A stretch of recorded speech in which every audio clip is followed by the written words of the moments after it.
Hello there, Libras. Welcome to your reading.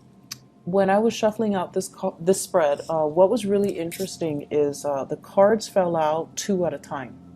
So these two fell out, and then these two fell out, and then these two, and then those two. So they kept falling out two at a time. And when that happened, I couldn't really focus to get like an image for you. I couldn't focus to get like an image for you. So as we go through this reading, whatever images comes up, then I will relay it for you, okay? But the two indicates to me that compromise, that partnership, that that sense of duality as well, indecisiveness, looking at ourselves in relations to another person. That's what it feels like to me. And those are like, I feel like the stereotypical Libran traits, okay, where it's like you see yourself in relations to another person.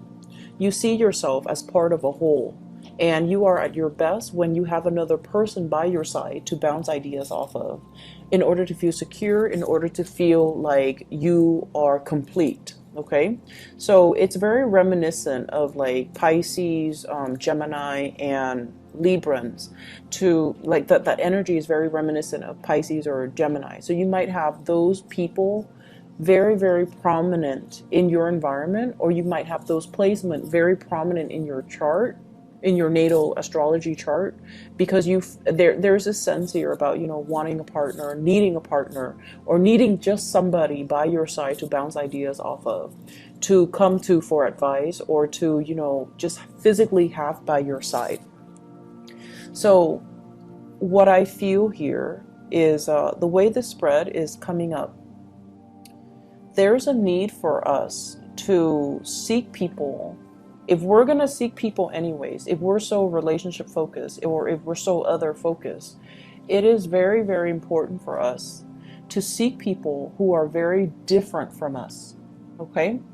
And I honestly believe that, the one of our lessons in life is to learn as many things as possible, and to learn as many things as early on as possible. When your mind is young, it is very agile. It is very regenerative. You can make connections. You can cram in as much as you can. You can pull a lot of all-nighters and retain information really, really well when you're young, okay? And when you're young and you find and you purposely put yourself in many, many different work environments, okay? So like a year do this, another year try to do that, try to shift jobs as many times as possible, so that you get to know what environment is more suitable for you, so that you get to meet people, and that you get to put yourself in a myriad of situations and learning environments, so that you're exposed to as many things, different experiences, different circumstances, different belief system as possible.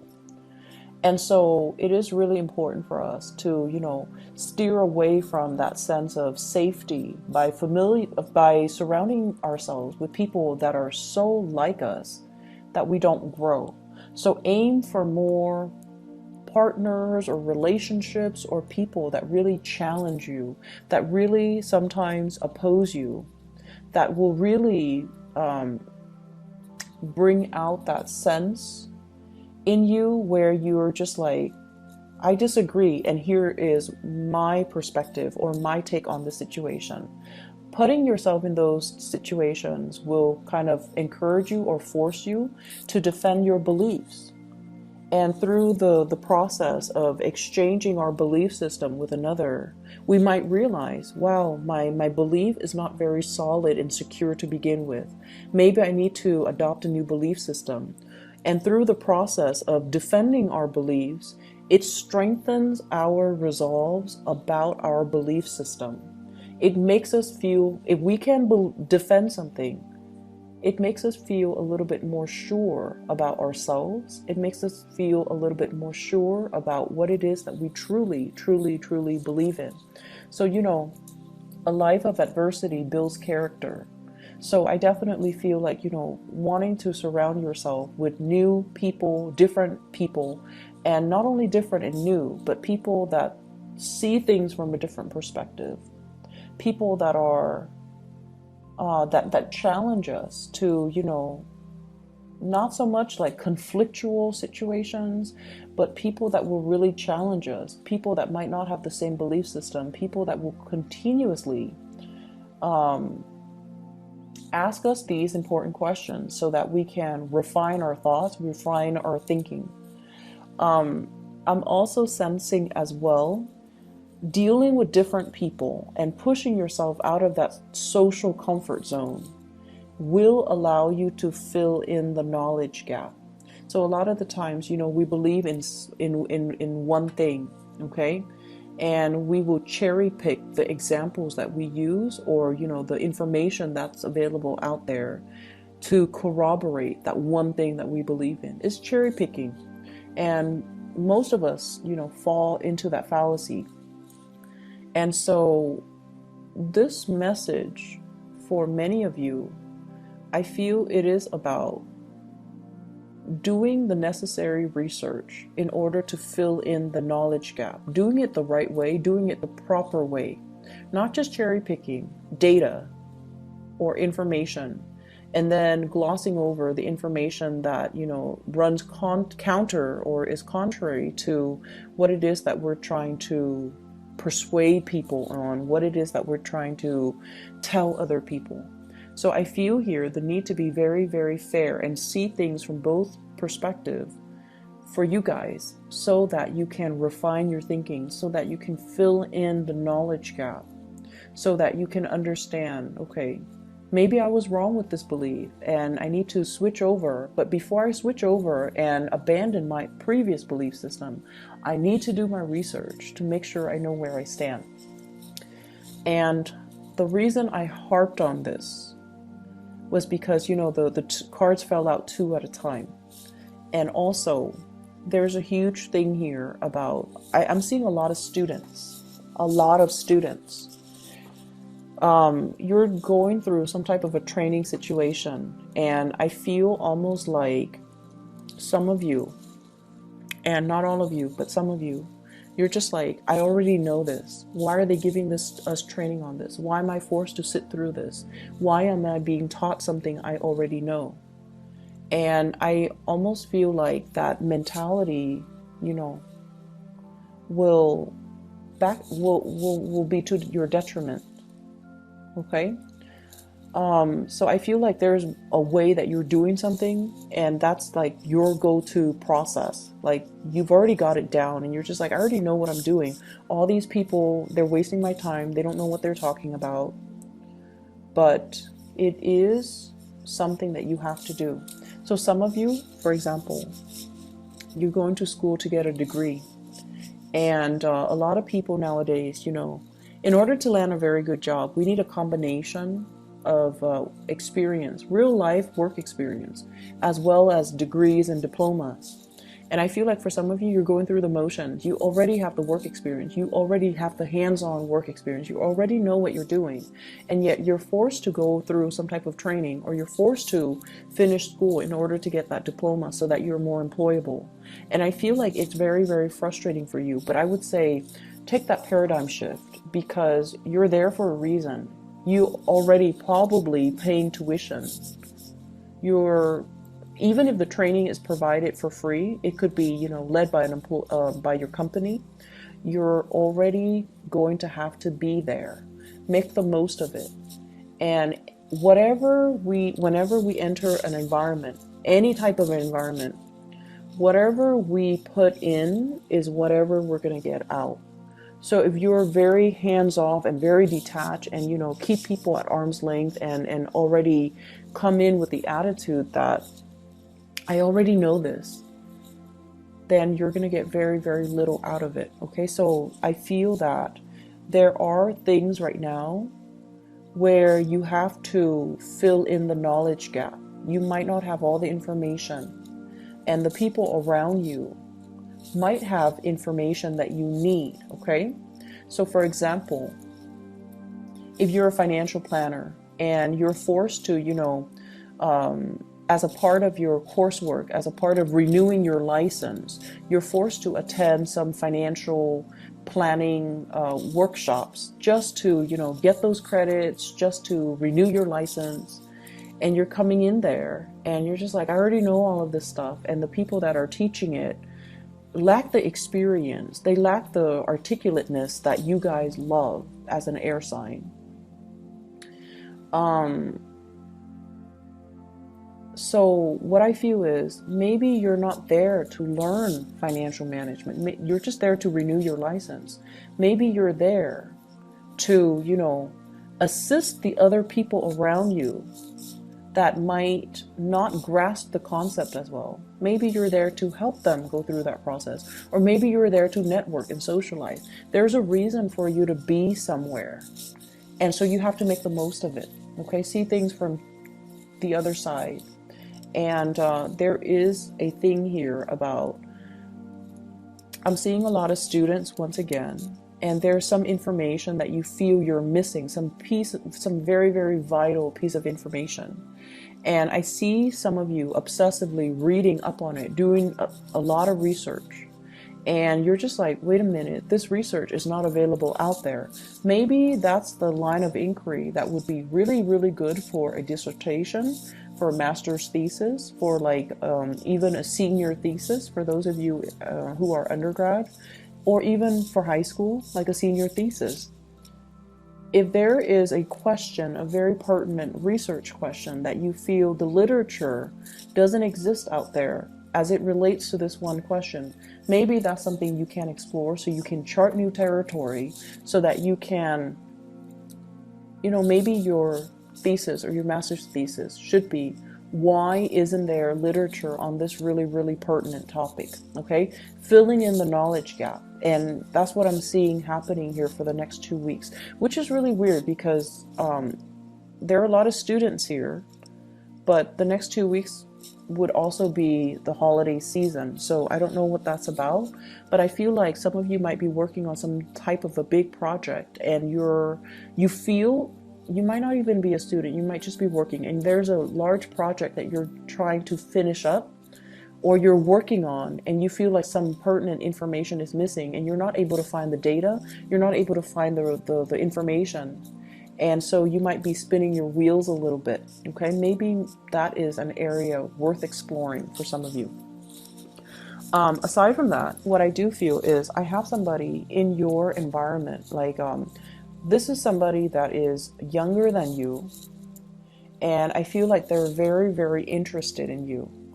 And they try to ask you, like, hey, do you want to do this? Do you want to do that? But it seems like you guys are deferring to work or deferring to your hobbies in order not to socialize.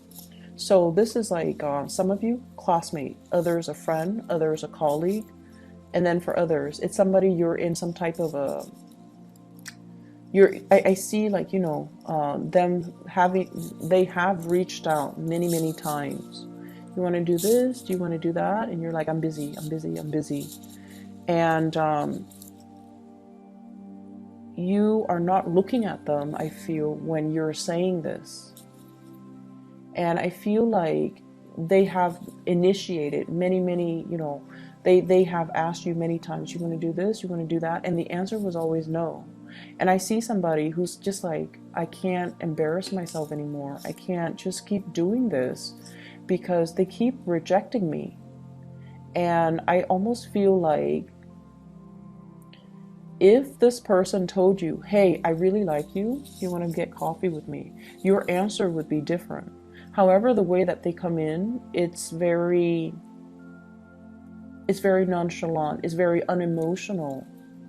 And that's because, they feel a little bit jilted by you, and they feel almost like you're so absorbed in your work, or, there are so many other things that you're working on, so that you're not really prioritizing them. So somebody in your life is feeling a little bit neglected, and they've asked you to do things so many times that they've given up on trying.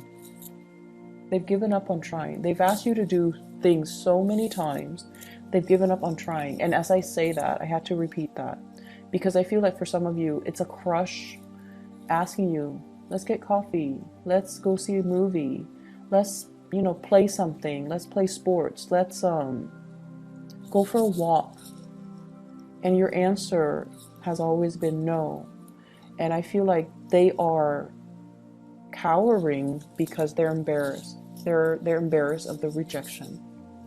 And also, when somebody reaches out and we don't, look them in the eyes and we just tell them, no, I'm busy, it hurts. It hurts on a very, very deep level. And I feel they're hurt, and I feel they still look at you. If you made a move on them, they would be so happy. They still look at you. They're still interested. But it's almost like, I have to, look elsewhere because this person is probably not interested in me. This Libra is probably not interested in me. And I'm too embarrassed right now because they've turned me down so many times and I can't put myself through another rejection. Okay. So you got people here that are really eyeing you, Libras, and they see that you're a hard worker. They see that you are somebody who's very serious. Like your energy is coming in very serious for the next 2 weeks, and they're trying to get your attention. And there's a lot of fun to be had, but you're busy. Some of you are working overtime, and some of you are just trying to make extra income. So you might be dabbling in a lot of different activities in order to make ends meet. And hence, I see a lot of students. But either way, that's what I'm sensing. And I mentioned something earlier, and then I got sidetracked. The phrase that I repeated earlier, and I apologize, I'm a little bit scattered in your reading. The phrase that I mentioned and I repeated was, they've asked you to do something so many times that they're tired of trying. Okay. For some of you, this is somebody who is a little bit nagging, is what I'm sensing. It's somebody that is like, do this, do that. There are conditions. There are like rules and conditions imposed upon you. And this is somebody that's like, they're never satisfied. They're always nagging. I see a really big nagging energy.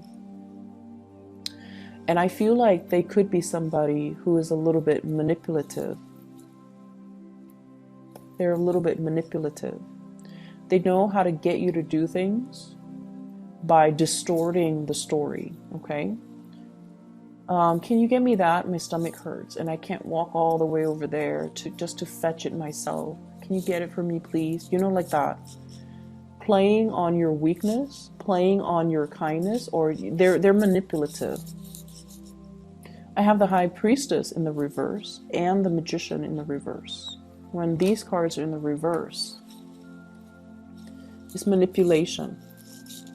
Using something to our advantage, but not for a very good reason, not for a good cause, okay? So you want to be a little bit careful. I feel for some of you, this could be family members, unfortunately. I feel like it could be family members, somebody who's trying to get you to do something by distorting the truth, or they're telling you like, they're telling you, oh, can you take my dog to the vet?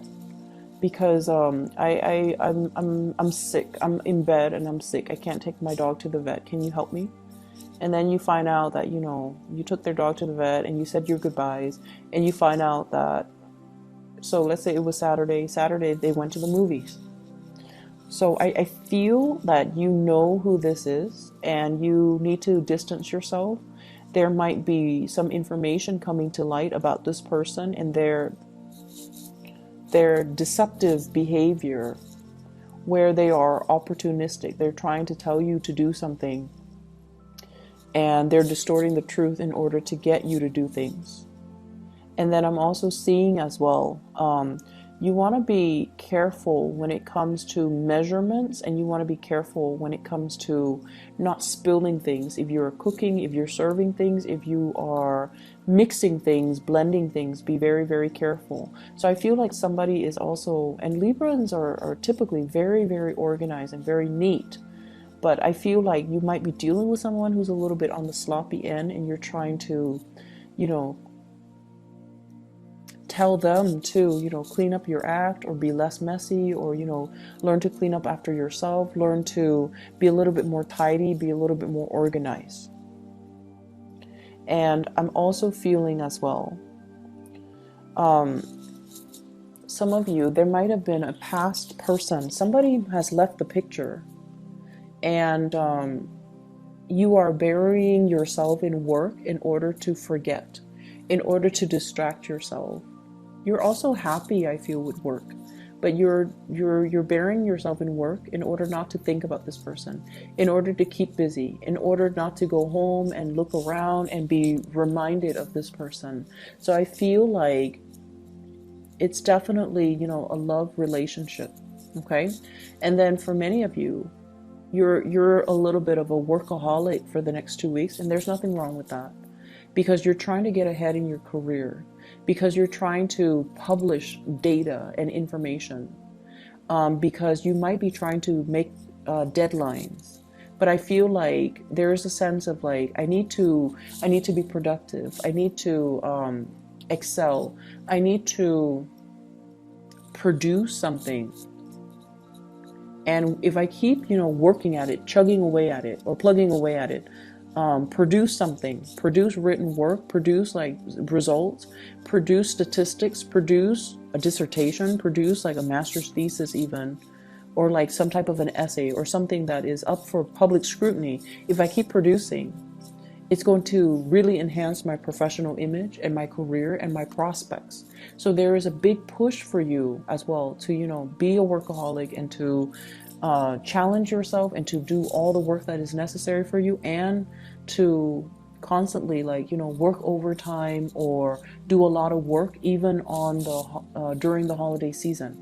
And then others, trying to forget a situation, a person from the past, and you're overcoming it through burying yourself, doing some type of a work. I see like shutting yourself in your office, shutting yourself in your home, trying to get things done, okay, to get things done so you're not distracted, so you're not,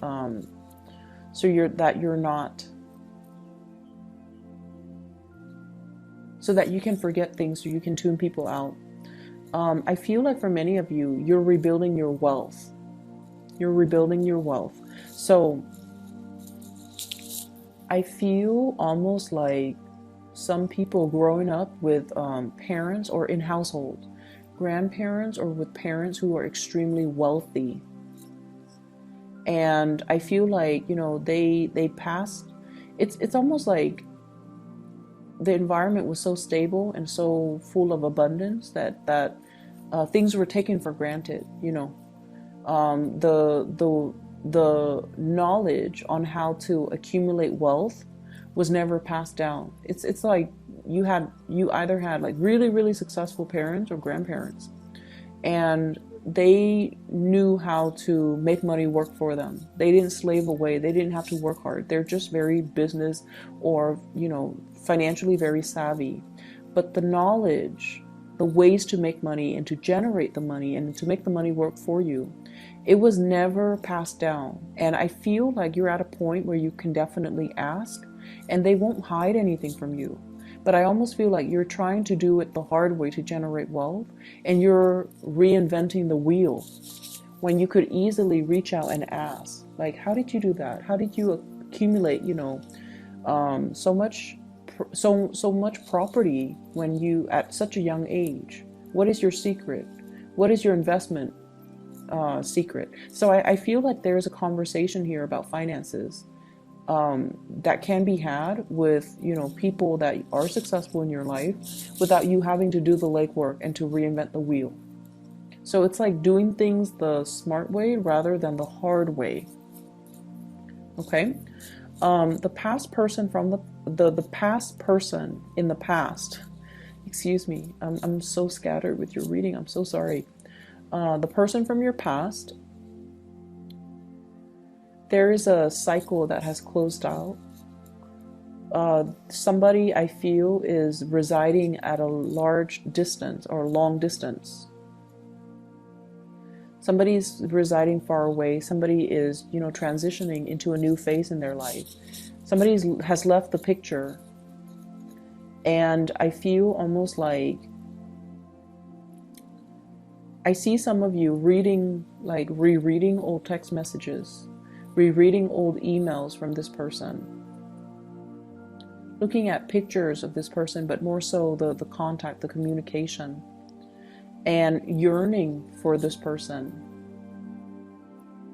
And I feel some of you might be in a position where, you know, it could be that one person that I mentioned before, where they asked you so many times and they've been turned down so many times, and now they're embarrassed. And so you're wondering, and you're wondering, like, are they going to come back in? Are they going to ask me again? Right now I'm free. And they're not coming back in. So reach out to that person. If somebody asks you twice or 3 times, they're definitely very, very, very interested. And, you know, time could lapse. Time could like elapse between, you know, the times that they asked you and the last time that you said no. But I feel like if somebody asked us to do something, right, 2 or 3 times, you want to get coffee, you want to get lunch, you want to go for a walk, there's definitely still interested in you. And so reach out. Reach out for that communication. Don't bury yourself in work trying to forget. Don't be so caught up and wrapped up in things where you might be ignoring, you know, offers and people that are actually really, really good for you. Okay, people who are sincere with their feelings, people who want to take care of you, and people who have your best interests at heart. Okay, so step away from a situation if you find yourself with like a creative block or like a mental block where you are not able to proceed with like some type of a writing project, or you're not able to solve a specific problem.